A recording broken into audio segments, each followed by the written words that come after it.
चौथा चीज, खाद्य सुरक्षा कानून जो राष्ट्रीय खाद्य सुरक्षा कानून 2013 में लागू हुआ, इसके अंदर कौन कौन सा योजना आता है थोड़ा बताइए। मध्याह्न भोजन और मातृत्व वंदना योजना और पेंशन उसमें नहीं आता है। आंगनवाड़ी, राशन आता है, जन वितरण प्रणाली और mid day meal, anganwadi, MNREGA तो अपने में कानून है। अब ये जो मातृत्व लाभ योजना, इसमें भी सोचिए कि अगर धात्री और गर्भवती महिला को 6,000 रुपए जो इसमें दिया हुआ है नियम में अगर मिलता है, तो आप लोग को क्या लगता है कि उससे महिला के को ज्यादा पोषण मिलने का संभावना बढ़ता है कि नहीं बढ़ता है? बढ़ता है भाई, मिलना चाहिए। राष्ट्रीय खाद्य सुरक्षा कानून में लिखा है कि महिला को प्रत्येक बच्चे के लिए मिलना है, ठीक है, लेकिन मातृत्व वंदना योजना में क्या है? 2 बच्चे, पहला बच्चा, पहला जीवित बच्चा। ये केंद्र सरकार कानून के विपरीत जाके मोदी सरकार उसको पहला जीवित बच्चा पे कर दिया। इतना ही नहीं, आज हम में से ही एक साथी बता रही थी, पहला जीवित बच्चा के लिए भी क्या सब महिला को आज के दिन में मिल रहा है? नहीं मिल रहा है, क्योंकि इसके लिए भी बजट नहीं निर्धारण किया है सरकार। तो जब आप बजट नहीं दीजिएगा, जब आप कानून और योजना को छोटा कर दे रहे हैं, सीमित कर दे रहे हैं, तो आप कुपोषण से कैसे लड़िएगा? और एक चीज, पेंशन का हम लोग बात कर रहे हैं। आज के दिन में झारखंड में पेंशन राशि तो चिमन 1,000 है। इसमें केंद्र सरकार कितना देता है, राज्य सरकार कितना देता है?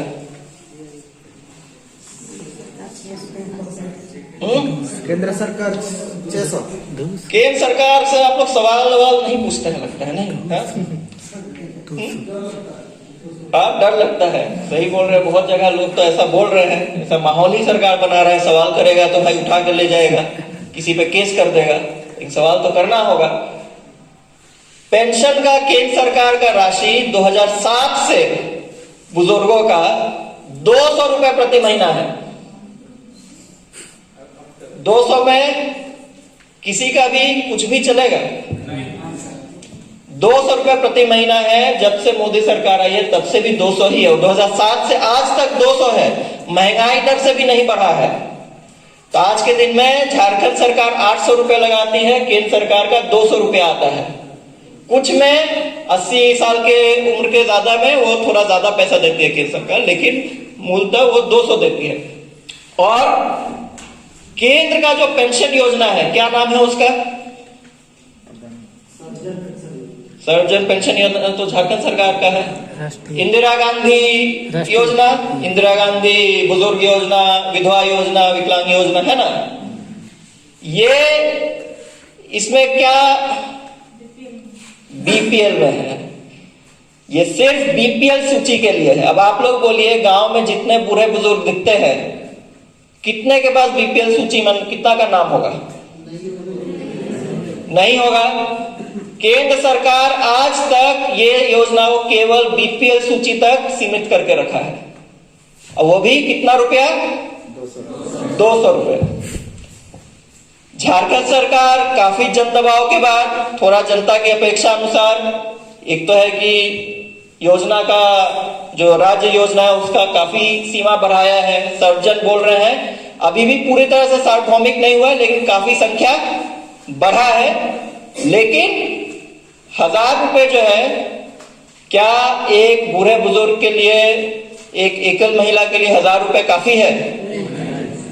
नहीं है। तो ये भी एक लड़ाई है कि ये 1,000 में कुछ नहीं होता है। कम से कम 3,000 रुपए होना चाहिए, और ये एक चर्चा का विषय है, 3,000 हो 4,000 हो, लेकिन 1,000 तो खैर बहुत कम है। तो अब ये सवाल है कि जो हम लोग आज और कल में 2 दिन चर्चा कर रहे हैं कि एक तरफ भूखमरी और कुपोषण, इसका अच्छा उदाहरण है, जब लॉकडाउन हुआ हम लोग का बहुत साथी बाहर फंसा हुआ था। यहां भी हर जगह काम बंद हो गया।